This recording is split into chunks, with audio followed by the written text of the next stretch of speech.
兄弟，我觉得粤语真的好古风，好美啊！何解啊？你看这个词“折墮”，像形容折翼的鸟儿不断的墮下，有種悲涼的美。媽，乜做人做得你咁折墮嘅？你啊，兜貓有折墮啊！喺微博。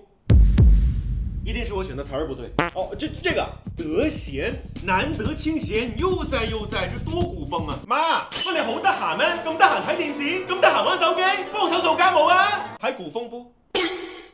還有呢，像千祈千萬次祈禱多美啊！嗱，你千祈咪教我，你千祈咪咁做，你千祈咪出街啊！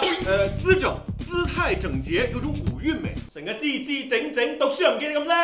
還有應承、應允、承諾的意思，這太美了。你應承過做功課嘅喎，你應承過早啲瞓嘅喎，你應承過㗎，怎麼完全沒那味兒啦？可能因為呢啲詞已經融入我哋日常生活啦，你唔講我都唔覺。不對呀，這還有像著衫啊、溫書啊、失禮啊、返歸，都很古風，很美啊！你確定？着衫啦，一陣感冒啊，溫書啦，仲玩手機，你咁樣真係失禮死人啊！你得唔得啊？搞唔掂咪走，返歸啊！但我沒說。